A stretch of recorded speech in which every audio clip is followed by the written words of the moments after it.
Halo, selamat datang di Bicara Bandar Special Edition. Dalam podcast kali ini, saya akan menjawab pertanyaan-pertanyaan menarik, unik, lucu dari rekan-rekan penonton setiap podcast Bicara Bandar. Podcast ini sekaligus menutup akhir tahun 2021 ini dan menutup Bicara Bandar season yang kedua, di mana setelah setahun kita sharing dalam podcast ini.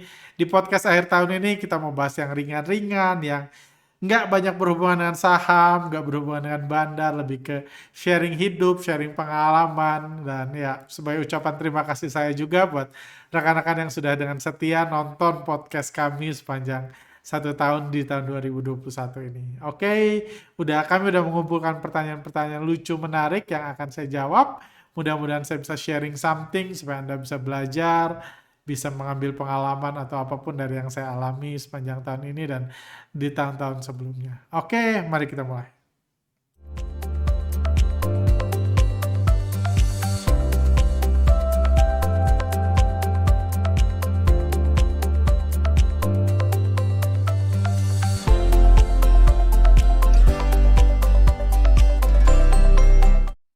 Oke, pertanyaan pertama. Pak dari 617. Pak Arga, seiring kemajuan teknologi AI, AR, VR, dan Metaverse yang kian masif, seperti apa outlook pasar modal ke depannya dari sudut pandang Pak Arga? Apakah akan ada metode-metode analisa baru menggunakan sistem dengan algoritma yang diset sedemikian rupa oleh user seperti robot dengan AI kurang lebih gitu. Oke, sebenarnya AI, AR, VR itu satu teknologi yang sudah berkembang cukup pesat 2-3 tahun terakhir. Walaupun jujur untuk kehidupan saya pribadi dan tim-tim saya itu belum banyak dampaknya, kecuali AI lah. AI banyak lah dampaknya dalam teknologi-teknologi di internet yang selama ini kita pakai. Cuman AR, augmented reality, VR itu belum banyak dampaknya karena saya bukan gamers dan lain-lain. Dan metaverse ya mirip lah gabungan dari itu. Metaverse sendiri ya popularitasnya menambah signifikan setelah dibahas di podcastnya Deddy Corbuzier kan. Jadi itu pun membuat orang menyadari kayak gitu. Pendapat saya sadar gitu, hanya karena saya nggak pakai, bagi saya tidak bermanfaat, kayak gitu bukan berarti tidak ada generasi yang akan menggunakan itu. Kayak gitu. Banyak saya juga kalau saya nonton misalnya YouTube gitu. YouTuber-YouTuber paling kaya yang penonton subscribernya paling banyak, saya nggak ngerti kontennya. Saya nggak ngerti kayak PewDiePie dan lain-lain, itu saya nggak ngerti dia ngebahas apa sih ya. Karena ketuaan aja sayanya kayak gitu.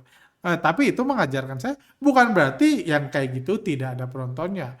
Bahkan penontonnya banyak dan lain-lain. Begitu juga dengan Metaverse dan lain-lain, memang ada market yang besar yang akan merich itu.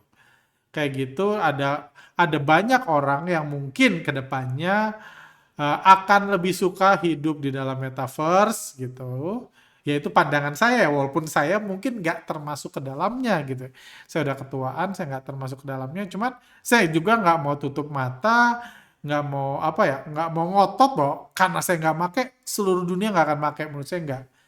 Ada banyak generasi-generasi yang bagi dia kehidupan online, kehidupan di dalam game, dan kehidupan nyatanya itu nggak terlalu jauh berbeda kayak gitu, dan itu mungkin ada kemungkinan terus bertumbuh dan berkembang ke metaverse dan lain-lain. Ada banyak konglomerat juga yang tentunya memberikan uangnya atau siap invest, ngelihat wah ini ada peluang nih, apa salahnya saya pakai 10-20% duit saya, jangan semua di sektor reals, kita masuk metaverse. Menurut saya itu juga make sense, diversifikasi kayak gitu.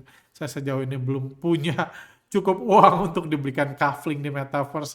Andai-andai siapa tahu nanti ini, cuma ya menurut saya itu sesuatu yang wajar, di mana banyak orang konglomerat yang ya tentunya nggak mau ketinggalan. Kalau gagal nggak apa-apa, banyak bisnis dia gagal juga. Cuma kalau berhasil dia dapat hasil yang berlipat ganda. Saya rasa hanya itu aja sih. Kalau outlook pasar modal ke depannya, Ya, ya menurut saya sih saat ini belum ada ya kalau kita ngomong bursa Indonesia, belum ada yang kita ketahui perusahaan yang punya investasi besar di metaverse, di VR, AR, kayak gitu. AI pun mayoritas didominasi oleh startup yang belum IPO dan lain-lain. Jadi ya belum ada efeknya ke pasar modal ke depan. Walaupun yes, teknologi apalagi di boost, dipercepat oleh pandemik ini, memang dunia teknologi akan bertumbuh jauh lebih cepat. Pembelajaran orang menggunakan belanja online dan lain-lain sudah jauh lebih cepat, jauh lebih tinggi, dan itu kemungkinan akan berkembang pesat di mana sektor real akan terpangkas itunya apanya pie-nya gitu yang selama ini jadi sektor real sebagian masuk itu, yes, itu saya akui kayak gitu. Cuma ya untuk emiten apakah yang akan diuntungkan, saya rasa belum banyak yang bisa kita komentari ke arah situ, karena sampai saat ini pun ya ya bahkan bursa saham lebih mengarah ke busuk investing dan lain-lain, di mana ya nggak ada hubungannya lagi sektorial dengan, maksudnya sektorial adalah kinerja perusahaan dengan digorengnya harga saham kayak gitu. Jadi menurut saya busuk investing, stock market 2.0 itu punya pengaruh jauh lebih besar terhadap pasar modal di masa yang akan datang dibanding AI dan lain-lain, teknologi informasi yang ujungnya arahnya ke profit dan sektor real yang sudah notabene tidak ada pengaruhnya lagi terhadap digorengnya harga saham. Apakah metode analisa menggunakan sistem algoritma yang bisa di-set sedemikian rupa oleh user seperti sebuah robot dengan AI? Kalau itu dikaitkan dengan ekonomi, sorry, dengan analisa saham, itu satu peluang yang menarik kalau memang ada banyak data yang bisa dianalisa. Kalau memang bursa atau bandar-bandar mengizinkan ada banyak data yang dianalisa, seperti data broker summary, pembelian based on SID, pembelian based on umur, dan lain-lain kayak gitu. Jadi itu akan membuat ada begitu banyak data, big data yang bisa kita analisa, yang membuat para ahli-ahli AI gitu, para ahli-ahli analis-analis bandarmologi bisa melihat lebih mendalam kebiasaan bandar dan membuat mereka mendeteksi dengan lebih cepat dan bereaksi lebih cepat ketika bandar mulai menggoreng atau membanting harga saham. Kalau memang ininya data. Kalau memang ada begitu banyak data yang belum diolah. Cuma kita tahu kebijakan bursa kita, at least untuk kepemimpinan itu bursa yang saat ini, itu adalah menutup mata investor retail. Semakin data semakin dibatasi. Tadinya real time jadi end of day. Itu kebijakannya. Jadi datanya lebih sedikit. Kalau datanya lebih sedikit, tidak peduli secanggih apa komputernya, wong datanya sedikit. Gojek nggak akan jadi Gojek kalau yang dianalisa, yang dianalisa oleh AI-nya hanya candlestick jumlah supir ojek di Indonesia. Terendah di kota ini ada 15.000, tertinggi ada 100.000, di penutupan tahun ada 10.000, ada 50.000, di ininya di awal tahun ada 5.000. Angka itu, candlestick itu, jumlah jumlah itu, jumlah supir ojek konvensional itu yang dianalisa tiba-tiba jadi Gojek. Enggak kan? Itu kalau datanya cuma candlestick nggak ada yang bisa dilakukan. Seperti saya katakan analoginya, candlestick itu ya cuma harga dan volume. Kalau kita masak itu cuma air dan tepung terigu. Bisa nggak buat makanan enak dengan air dan tepung terigu dengan tingginya teknologi dan lain-lain? Nggak bisa. Nggak ada datanya, nggak ada bahannya. Kalau Anda ngomong dengan air, tepung terigu, telur, gula, jenis-jenis makanan lain, bumbu-bumbu lain disatukan, jadi bumbunya banyak, diolah dengan teknologi, dengan ini baru dan pengetahuan baru akan jadi sesuatu yang luar biasa baik. Yes, saya setuju. Tapi kalau Anda ngomong air dan tepung terigu, ya apa yang bisa dilakukan? Ya dikocek, diaduk-aduk gitu, diaduk-aduk, udah. Paling speed ngaduknya berapa kali lebih cepat, berapa kali lebih lambat, berapa ke kanan, berapa ke kiri, kayak gitu kan. Jadi kayak gitu. Jadi Saya sih, untuk ketersediaan data saat ini ya saya bersyukur dengan data yang ada, cuman apakah para jenius-jenius, para analis-analis bandarmologi, orang-orang itu akan menggunakan AI dengan lebih ini ya tergantung ketersediaan data. Kayak gitu. Dan jangan lupa juga bursa ini tidak tidak dibuat untuk supaya investor retail jadi kaya raya dan lain-lain kayak gitu, tidak dibuat untuk itu tentunya kan. Justru yang perlu dijaga itu ekosistem bursa. Jadi kalau retailnya terlalu banyak dan terlalu pintar, apalagi ada AI yang user-user bisa mengatur sendiri, jadi untung tentunya itu bukan sesuatu yang diharapkan banyak pihak. Seperti itu. Oke, pertanyaan selanjutnya.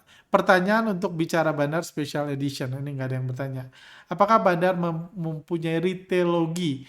Misalnya jika pegawai Bandar baru wajib di training retailologi sebelum kerja.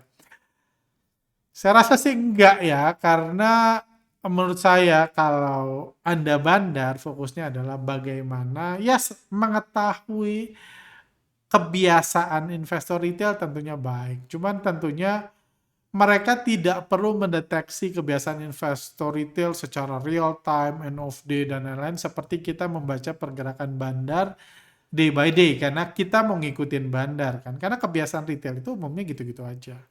Paling bandar cuman butuh tahu ya kira-kira retail sekarang lagi percaya influencer yang mana ya, influencer yang mana yang bisa kita hire untuk kita bisa menyerap duit follower-followernya dan lain-lain, lebih ke arah situ sih.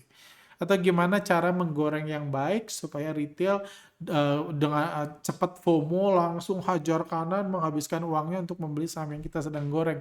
Gitu-gitu aja sih. Intinya mereka belajar menggoreng dengan baik, belajar menaik turunkan harga, membuat takut, membuat optimis, membuat FOMO, dan dengan kebiasaan yang pola itu retail-retail mulai dibaca dan mulai diserap uangnya. Lebih ke arah situ sih. Cuma nggak sejauh harus di training retailologi karena ya pada akhirnya ya so far it works gitu. Dengan kebiasaan mereka aja mereka sudah berhasil men-trigger kayak gitu. Cuma kalau ada pertumbuhan-pertumbuhan, perkembangan-perkembangan, misalnya gimana cara apa mungkin pembelajarannya gimana cara paling efektif menyerap sebanyak mungkin duit dari anak-anak ajaib dan lain-lain, mungkin itu pembelajaran baru karena anak ajaib juga baru bertumbuh setahun terakhir ini kan. Gimana cara menyerap duit mereka para pahlawan-pahlawan dari bursa ini ya tentu ada pembelajaran sedikit, tapi ya tidak sama seperti kita belajar bandarmologi tentunya.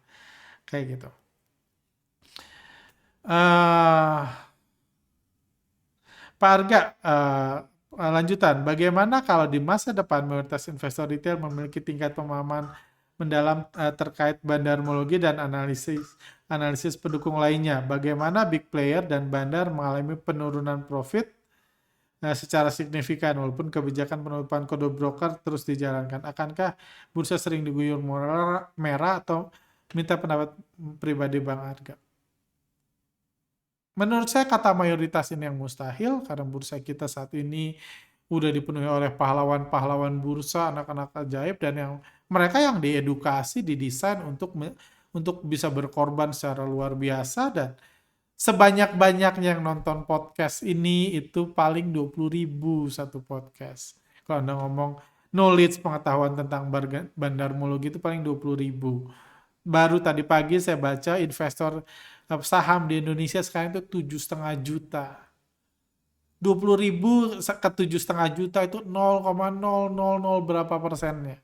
Jadi kata mayoritas itu mustahil. Mungkin kita merasa banyak. Mungkin Anda di lingkungan yang wah teman Anda tahu bandarmologi, Anda tahu beberapa. Cuman percayalah yang tidak tahu, yang siap berkorban di luar sana jauh lebih banyak lagi. Jadi itu bukan kekhawatiran saya sejauh ini. Dan saya rasa bandar pun nggak khawatir sebanyak itu. Tapi tentunya hal-hal yang berpotensi membuat bertumbuh seperti AI, data yang terlalu baik, terlalu ini kayak gitu, itu tentunya akan dibatasi sejak awal supaya nggak bertumbuh kayak gitu. Tapi di sisi lain tentu edukasi fundamental, teknikal untuk menjaga ini juga akan terus ditingkatkan, menjaga ekosistem bursa. Oke, pertanyaan serius-serius. Kita yang cari yang aneh-aneh semoga. Bang Arga atau teman sekelilingnya ada yang di bursa Pak Bang Arga atau teman sekelilingnya ada yang ada di bursa, pernah nggak mau nangis waktu cut loss atau portfolio turun banyak share di next post di bandar special edition akhir tahun?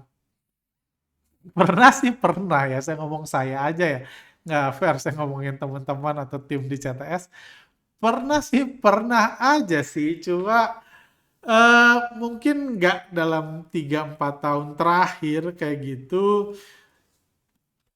Nggak ada yang kenalan saya yang mau nangis ketika market crash di tahun 2020 lalu ketika pandemik.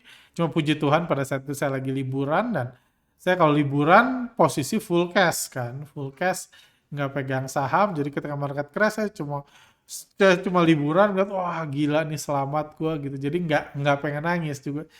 Jadi nggak, ya cuma saya pernah dulu 5-6 tahun lalu pernah saya punya saham. Saya punya saham ini, beli di 70-80-an, tiba-tiba di markdown sampai hampir ke gocap gitu, buat saya panik. Kayak gitu buat saya takut, tiba-tiba saya masuk di markdown gede-gedean, saya nggak tahu karena saya beli kebanyakan atau apa. Tiba-tiba ketika saya cut loss, harga sahamnya diterbangin ke berapa? 200 atau 300. Itu buat saya pengen nangis juga gitu. Kesel ya, pengen nangis bukan ya, puji Tuhan bukan karena wah hancur nih hidup gue, rumah gue bakal dijual dan lain-lain, nggak kayak gitu sih, cuma ya buat kesel aja gitu karena marah kayak gitu, dan karena bandarnya tega banget. Cuma ya after that ya nggak lama kemudian, karena itu bukan pertama kali juga saya loss besar, saya lebih ini kayak gitu. Kalau tahun ini yang buat saya kesel ya saham tutup kayak gitu. Menurut saya sesuatu yang saya pegang, apa ya, saya berpegang pada hal yang menurut saya itu pasti satu kebijakan yang menurut saya akan dilakukan. Cuma melihat realitanya di market, satu kebijakan atau satu peraturan yang menurut saya itu fix yang bisa saya pegang. Tapi melihat realita di market dan perkembangannya kayak gitu, saya rasa saya lumayan kesel sih kayak gitu, dan menurut saya ini mistake gitu. Ya saya tahu sebagian orang pengen cepet kaya, sebagian orang nggak tahan untuk ada di perusahaan tersebut, pengen secepat mungkin menyerap uang investor retail, ya saya mengerti itu. Tapi menurut saya kalau ini di-maintain, ada kepentingan yang lebih besar, ada masa depan banyak startup yang menurut saya jauh lebih penting dijaga daripada keinginan untuk cepat kaya dari sejumlah orang kayak gitu, dan keinginan untuk segera menyerap uang retail secepat mungkin meskipun belum pada waktunya.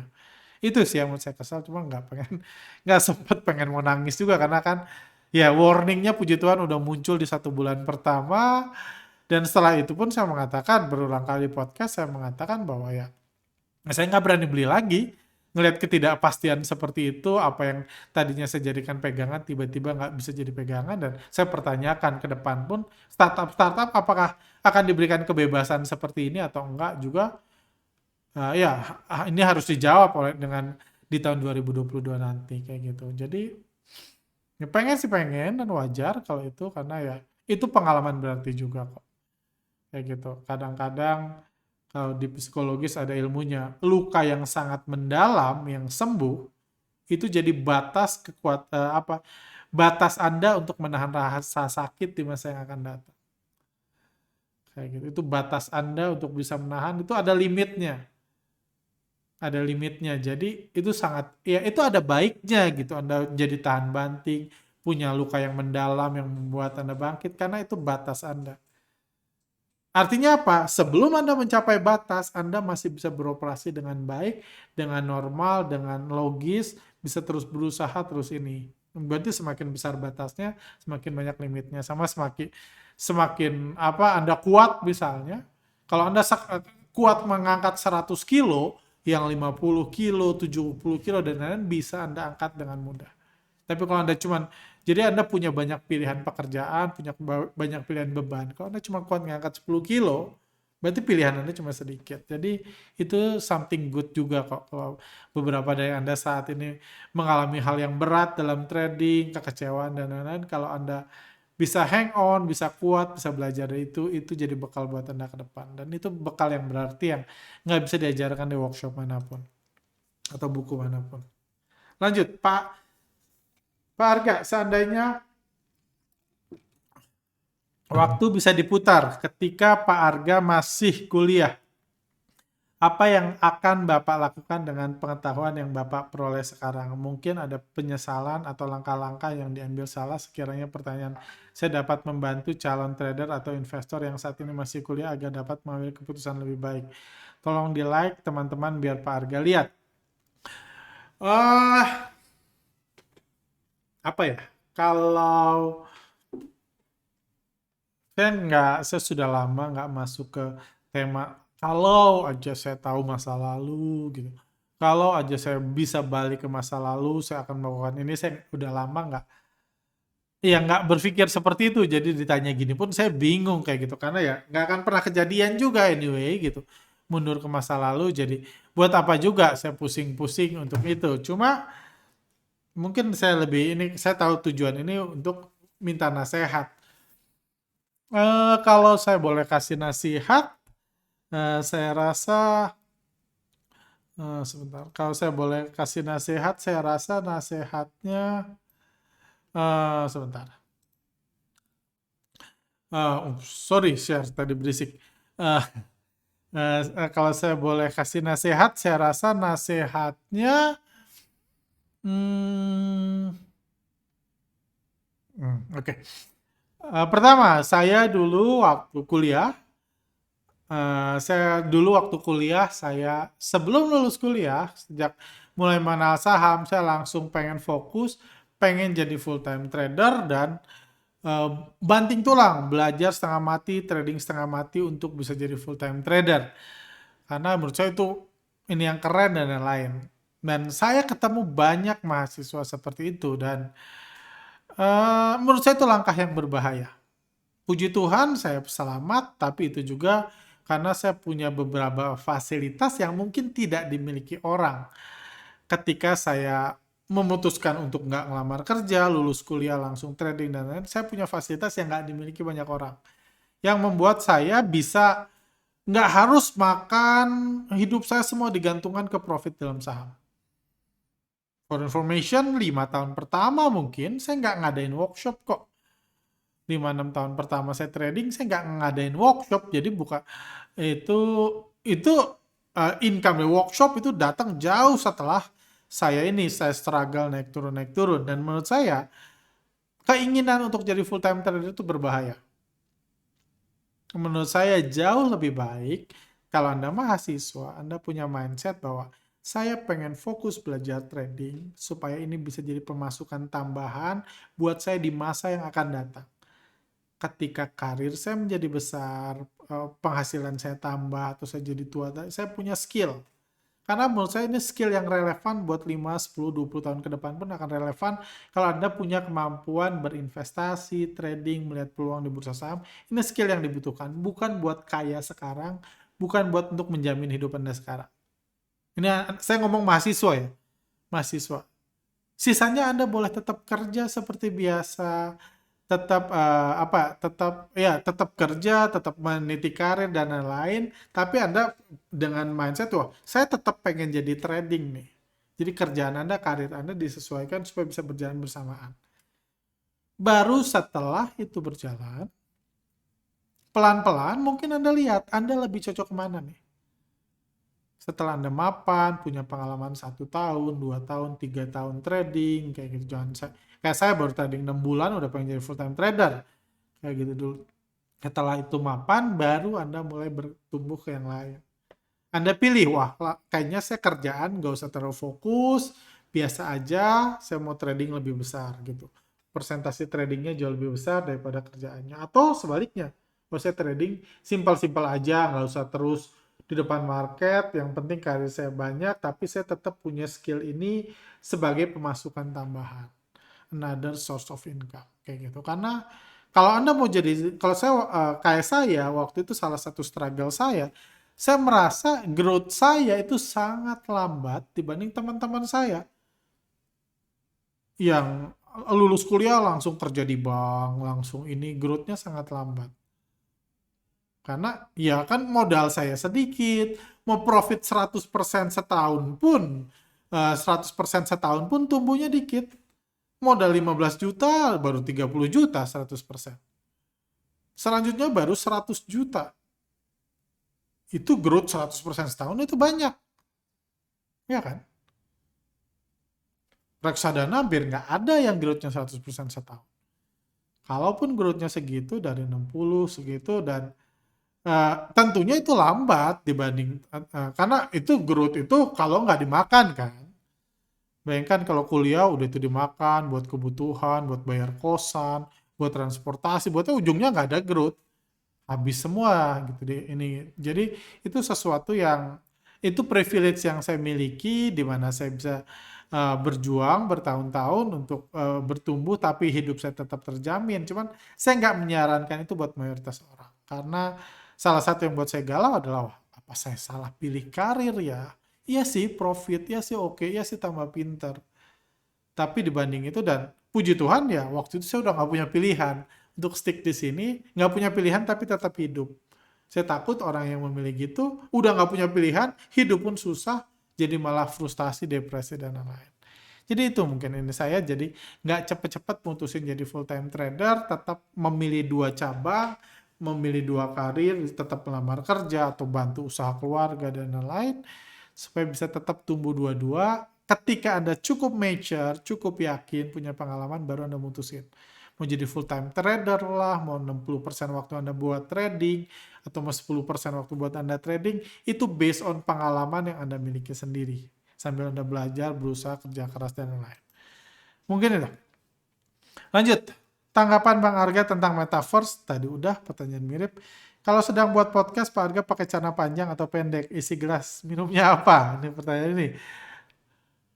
90%, 95% waktu saya lewati dengan celana pendek. Jadi buat podcast tentunya nggak jadi pengecualian karena saya kerja pun kerja pakai celana pendek.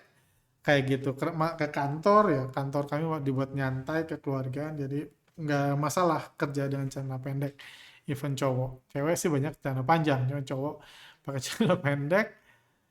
Iya, itu aja. Podcast pun tentunya. Isi gelas minumnya apa? Mungkin ini yang dimaksud. eh Isi gelas banyak sih yang bertanya ini gelas apaan. Ini gelas yang saya beli di Amerika, gelas kesayangan saya bawa kemana-mana. Ini gelas tapi bisa memaintain suhu di dalamnya tetap dingin walaupun nggak tertutup, tetap dingin atau tetap panas. Jadi saya biasanya saya pakai gelas ini karena saya sadar saya bisa banyak minum air putih kalau air putihnya tetap dingin dan diisi lemon. Jadi most of the time isi gelas ini air putih dan lemon. Jadi saya bisa minum berliter-liter karena adanya gelas ini dan saya pergi jauh saya bawa gelas ini, saya podcast saya bawa, saya kerja saya bawa, kayak gitu. Itu sih.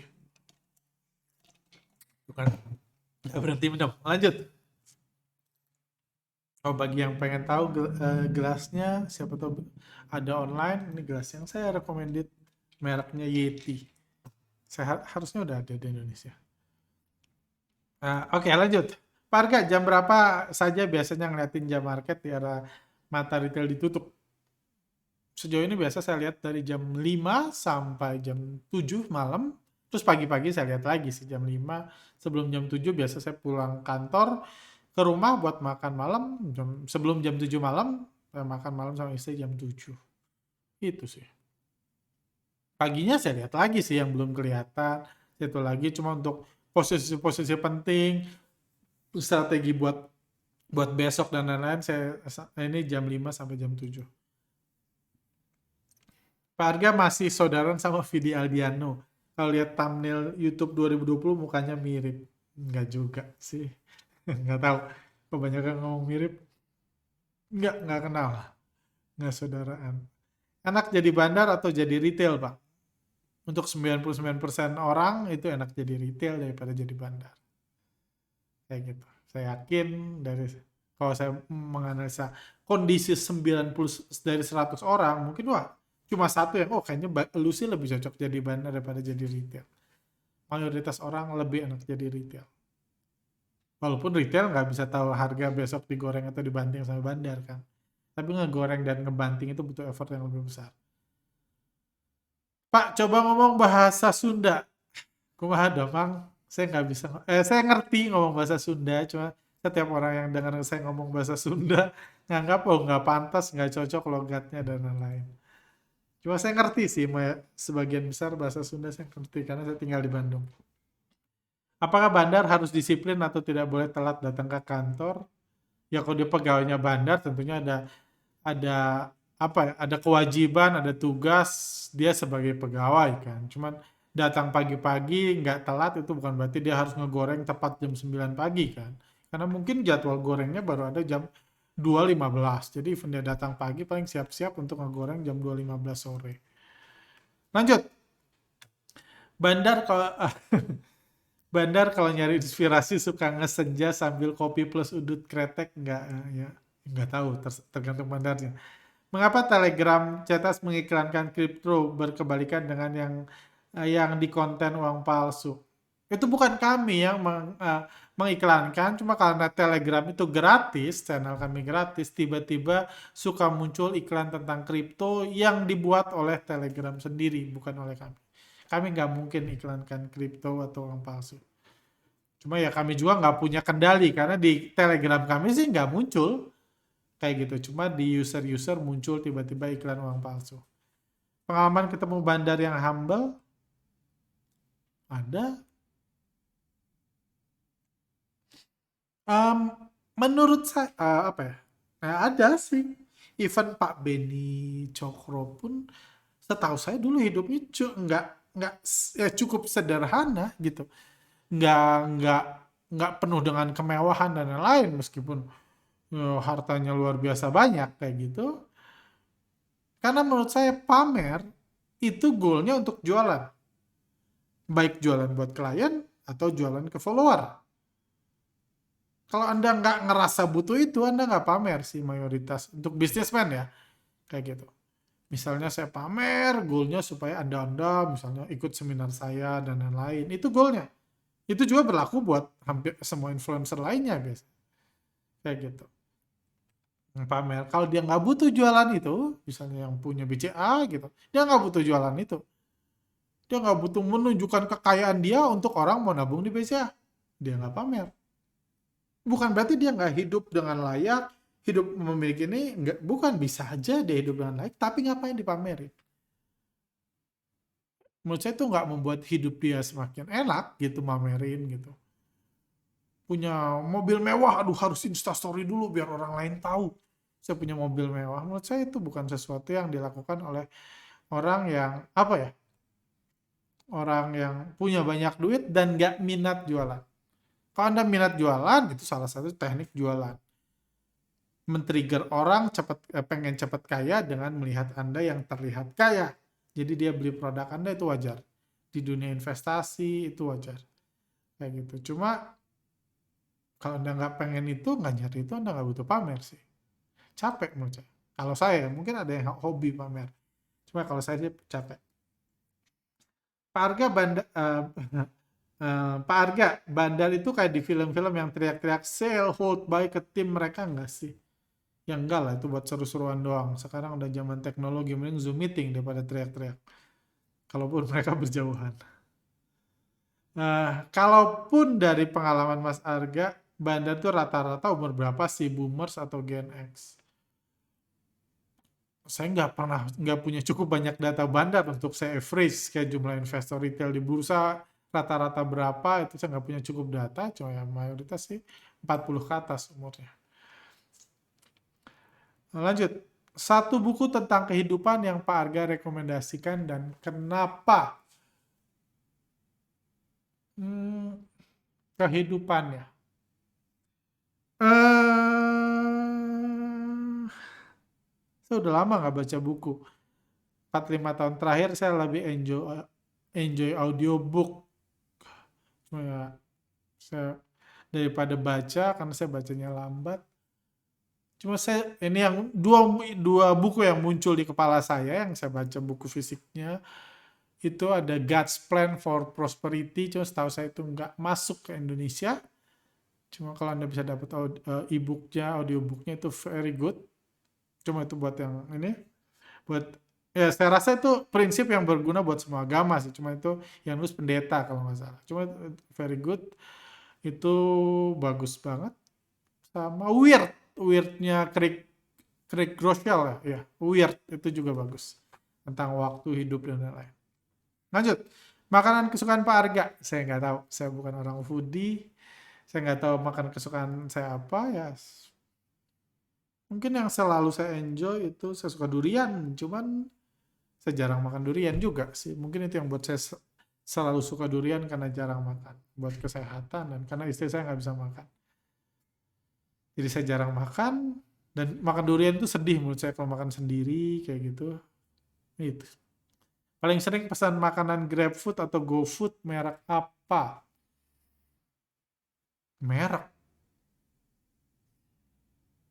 Pesan kopi paling sering. Kalau ngomong paling sering itu pesan kopi yang mereknya merek salah satu perusahaan yang baru jadi unicorn beberapa hari terakhir sebelum akhir 2021 ini.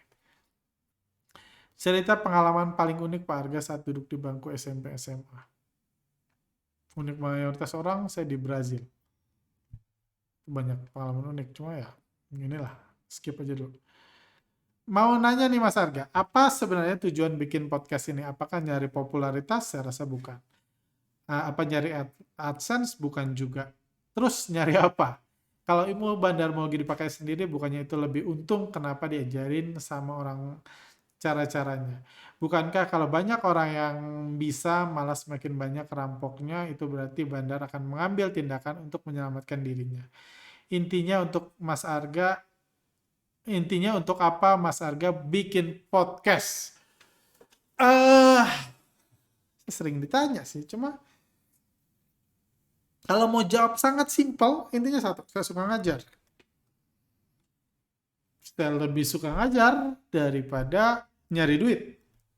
Saya senang kalau bisa ngajar sambil nyari duit. Tapi saya lebih suka ngajar daripada uh, gajian kayak gitu, punya duit banyak. Itu bagi saya nggak banyak yang saya pakai dari situ.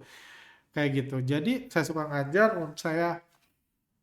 menurut saya semua orang lahir ke dunia itu dikasih kemampuan, dikasih skill untuk dibagikan ke orang lain. Bagi saya, yang saya dapat itu salah satunya ngajar. Sharing. Belajar dan ngajar. Belajar, menyerap, riset, dan lain-lain. Itu saya dikasih kemampuan sama Tuhan dan saya mau ngajar. Itu jawaban simpelnya sih. Saya suka ngajar, jadi ya masalahnya kan saya nggak bisa ngajar masak. Saya nggak bisa ngajar bahasa Korea. Saya nggak bisa ngajar bahasa Jepang. Yang saya miliki, kemampuan yang saya miliki adalah trading. Jadi saya share pengalaman trading, tips-tips yang saya lakukan juga dalam pekerjaan saya.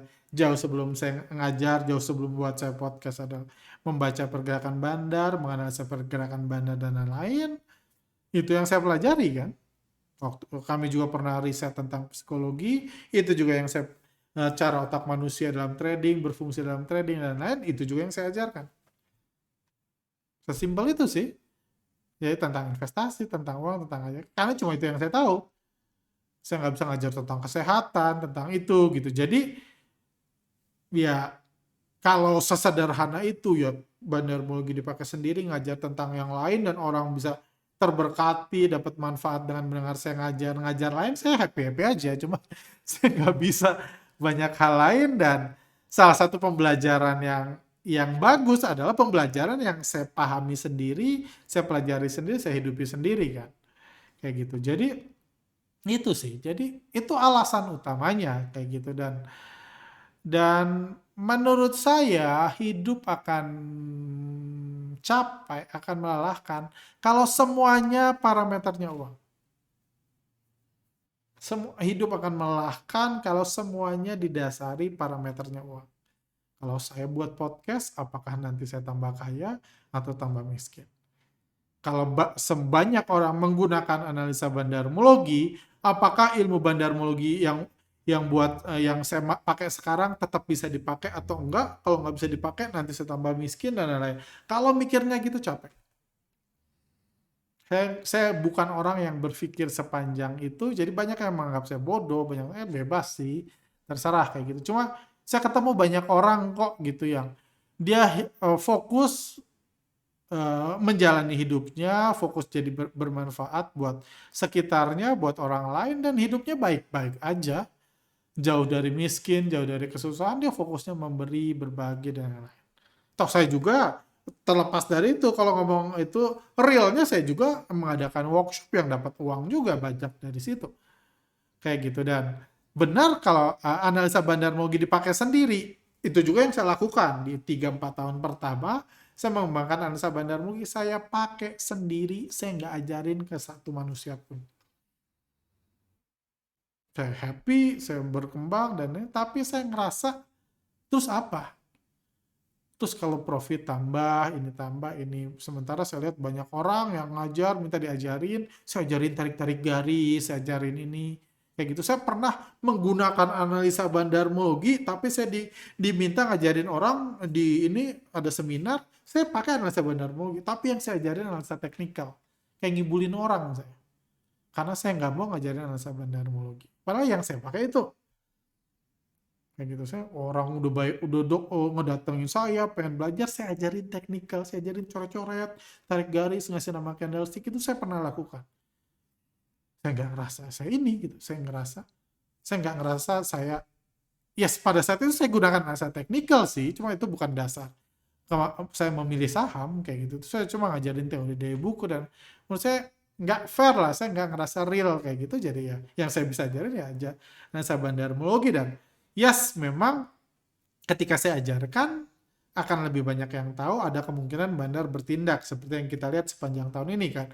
Website kami diblok, Instagram kami dihapus, kode broker ditutup di jam market. Memang ada efek seperti itunya.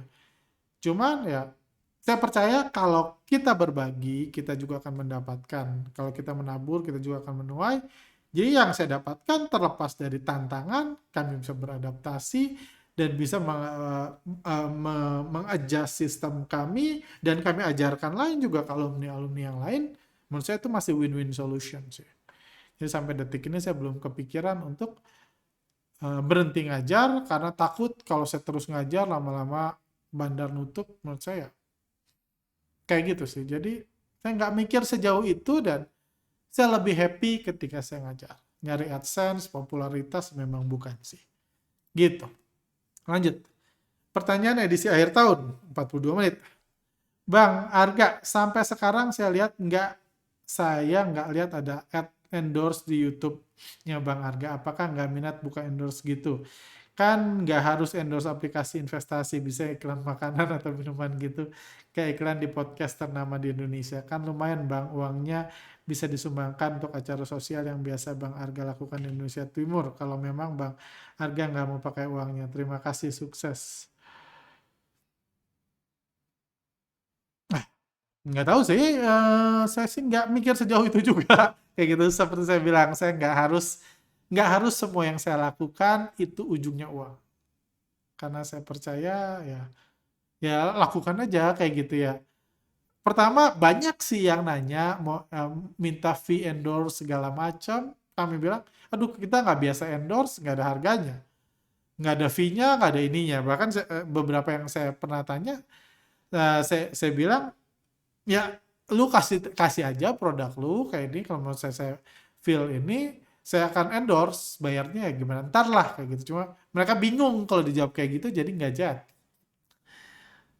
Ya belum kepikir sih, dan tahun depan juga itu nggak, so far nggak masuk rencana kami untuk endorse makanan, minuman, sambil ini enggak lah. Dan acara sosial kan bisa ada catering, bisa apa, itu uangnya pun bisa digunakan. Toh viewers kami kan nggak jutaan satu podcast yang dapat duit sebanyak itu. Mendingan ya fokus aja ngajarin. Lanjut. Satu buku, udah kan ini. Ceritain sedikit background dari mentor Pak Arga, yang apa pelajaran yang paling berharganya. Aduh, ini panjang lagi kalau saya cerita jadi satu podcast khusus. Ya, saya punya mentor banyak dari sisi keuangan. Salah satu mentor dari sisi keuangan yang saya pelajari dari hidup dia nggak harus langsung ngomongin, cuma dari hidup dia orang profesional, ya pernah kerja di profesional, sekarang fokus di kegiatan kemanusiaan, belum tua, ya belum tua lah gitu, masih sehat, masih itu.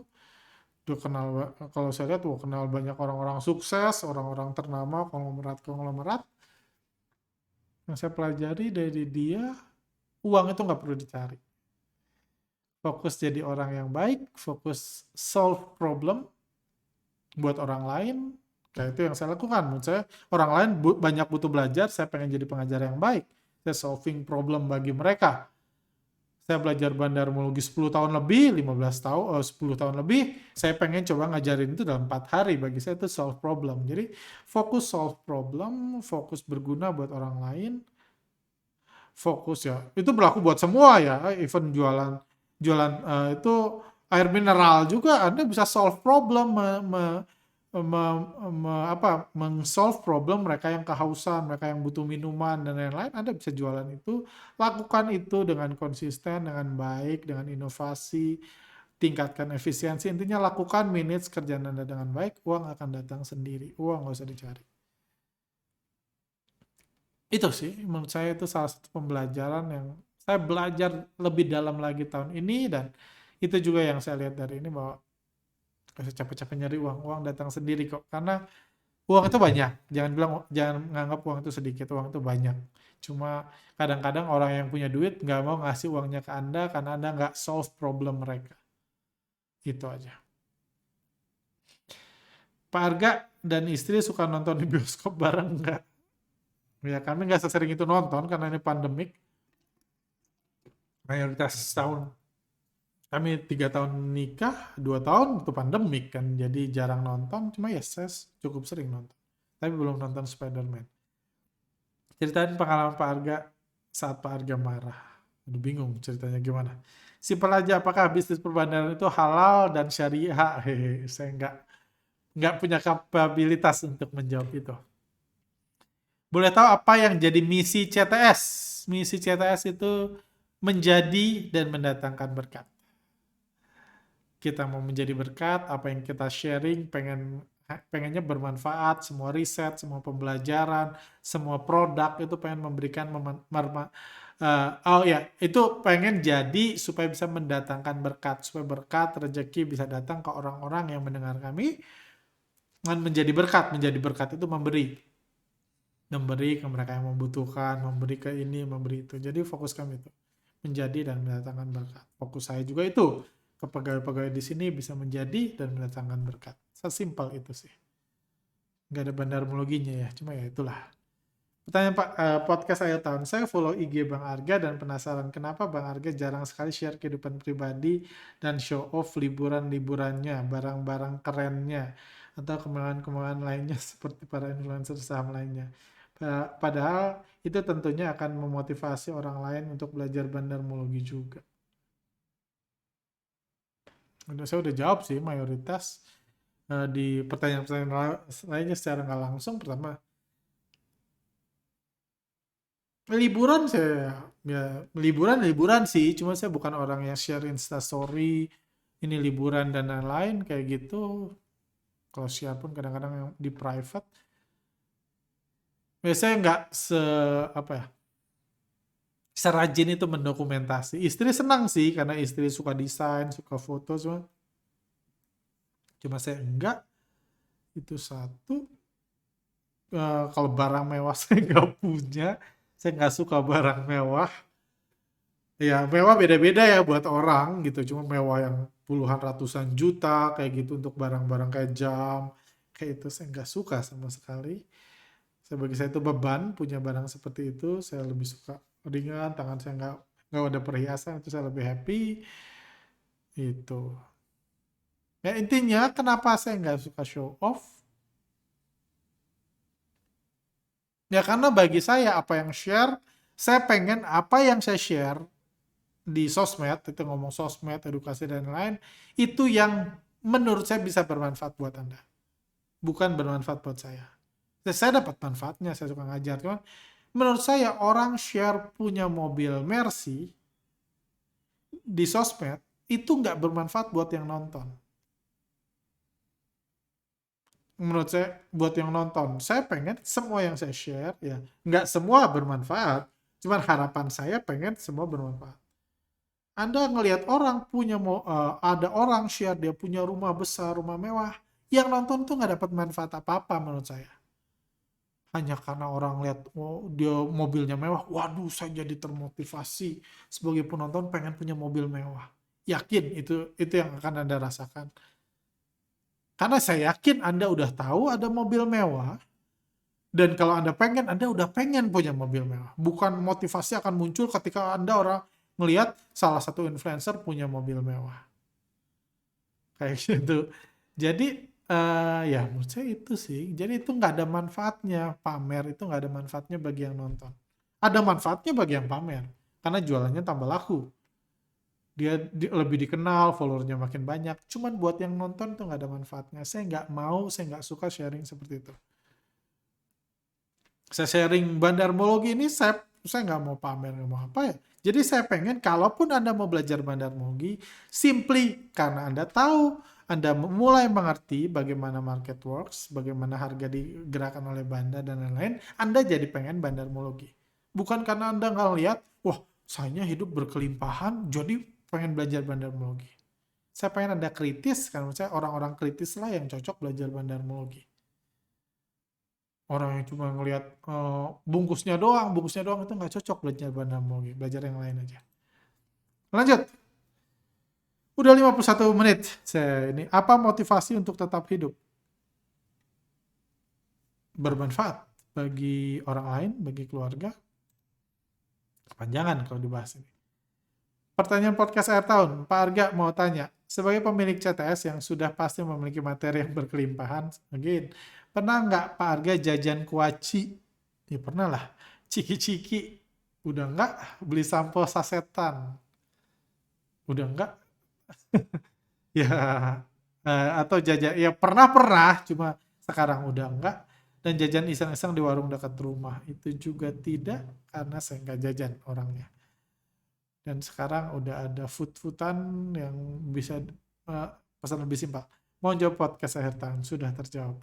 Dari alumni workshop ya. Intinya hidup saya nggak banyak berubah dari tahun-tahun.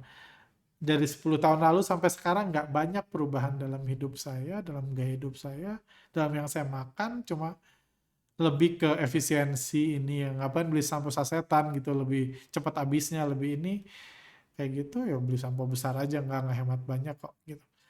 Gitu sih.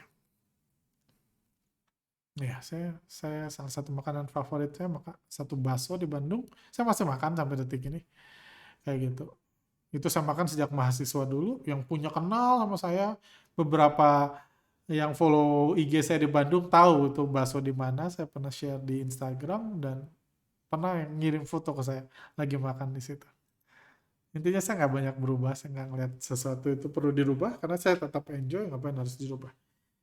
Masa paling kelam sebagai trader saham itu panjang sih, cuma ya itu sih menurut saya masa paling kelam salah satunya share pas mahasiswa adalah ketika saya ngerasa saya udah berusaha sangat keras, punya uang, ya portfolio sudah tumbuh tapi pertumbuhannya tidak sesuai harapan saya karena saya anggap dulu waktu mahasiswa kalau saya kerja keras gitu dalam 3 tahun saya jadi kayak Warren Buffett. Kenyataannya ya pertumbuhannya segitu-segitu aja karena modalnya segitu, karena event berlipat ganda pun ini, dan ya itu pembelajaran berarti sih. Cuma menurut saya itu masa galau di mana saya melihat orang lain kok tumbuh jauh lebih cepat, padahal saya nggak ngeliat mereka kerja lebih kuat keras dari saya. Karena ya namanya meniti dari nol untuk dunia seperti saham memang berat gitu. Jadi itu saya nggak sarankan banyak orang, cuma itu aja sih. Menurut saya itu yang cukup berat buat saya karena saya sempat mempertanyakan keputusan saya jadi full time trader pada saat itu. Tapi ya saya nggak menyesal sekarang, cuma itu berat ketika dialaminya. Share sedikit tentang rencana tim CTS tahun 2022. Kami pengen buat aplikasi, tools bandarmologi pengen kita buat dalam smartphone. Itu ya pengen go ini kalau dapat ide, saya pengen buat sejenis startup yang buat massal gitu, bukan bandarmologi yang spesifik, yang harganya tinggi, tapi yang bermanfaat buat banyak banget orang, cuma belum muncul idenya. Kalau ada saya pengen kayak gitu. Dan intinya poinnya kami pengen memberikan pengajaran lebih mendalam dan lebih ini. Karena menurut saya salah satu efek dari kebijakan penutupan mata retail itu adalah orang-orang itu nggak harus jadi full time trader, bisa jadi part-time trader, bisa fokus di kerjaannya, bisa memanage kerjaannya, bisa sukses di kerjaan dan tetap punya profit di saham. Tapi itu pengetahuan yang butuh di-adjust. Maksudnya, ya saya nggak bisa ngasih pengetahuan yang sama buat mereka yang kerja jaga toko, yang bisa ngeliat market setiap saat, atau yang direktur, yang cuma bisa ngeliat market setiap weekend, itu butuh di-adjust masing-masing orang. Saya pengen lebih deep ngajarin orang tentang ini nih yang poin-poin pentingnya. Itu bukan bandarmologi, itu adaptasi, itu praktek sih. Saya pengen lebih mendalam ke praktek, terutama kami pengen ke alumni-alumni ngajarin lebih detail supaya bisa mereka beradaptasi dan ada balance dalam kehidupan mereka. Nggak menghabiskan waktunya terus di depan market, nggak harus ini kerjaan terlantar. Itu sesuatu yang ini saya pengen lebih dalam ngajarin itu. Jadi ada beberapa produk itu juga. Oh ya, saya pengen juga ngajarin tentang bagaimana memanage keuangan secara keseluruhan. Karena investasi hanya investasi trading saham itu harusnya hanya sebagian kecil dari uang Anda. Ya harusnya, dan prakteknya seperti itu. Kalau Anda punya gaji 20 juta sebulan, saya rasa 2 juta masuk investasi aja itu udah banyak. Setiap bulan 2 juta dimasukin ke bursa saham itu udah banyak. Dari 20 juta penghasilan setiap bulan. Saya pengen mengajarkan gimana memanage yang 80-nya.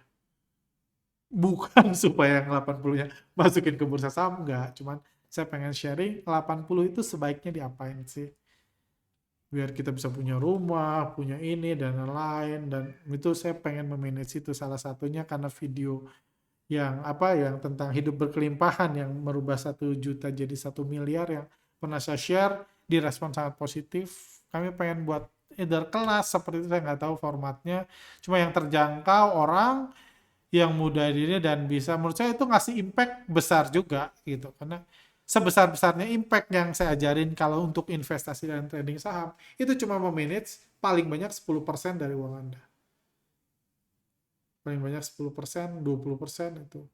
Saya pengen coba ngajarin, ya tentunya kan dipakai makan juga, bukan buat kami, bukan buat beli sistem bandarmologi, bukan. Tapi saya pengen sharing lah view saya tentang memanage yang 80%-nya itu, yang 90%-nya yang selama ini banyak diniin orang, karena masing-masing financial planner itu goalnya jualan produknya. Kalau Anda, wah gimana memanage uang, tanya ke orang yang jualan properti, ya beliin properti pakai KPR. Tanya yang jualan saham, beliin saham, investasi buat masa tua. Tanya yang asuransi, beliin produk asuransi, unit link, dan lain-lain. Jadi edukasinya itu justru buat jualan. Edukasi finansial itu banyak yang buat jualan. Bukan yang buat dirinya sendiri. Saya pengen buat edukasi finansial yang tidak jualan. Jadi Anda, yang intinya nggak diakhiri dengan goalnya supaya Anda invest saham lebih banyak, uh, uh, atau supaya Anda trading saham lebih banyak atau beli produk asuransi, nggak ada ending seperti itunya. Itu salah satu yang saya inginkan di 2022. Entah CTS atau saya belum kebayang brandnya. Bisa cerita tahun 2021 ini Pak Harga beli apa aja, hasil trading, dan CTS. Apa ya?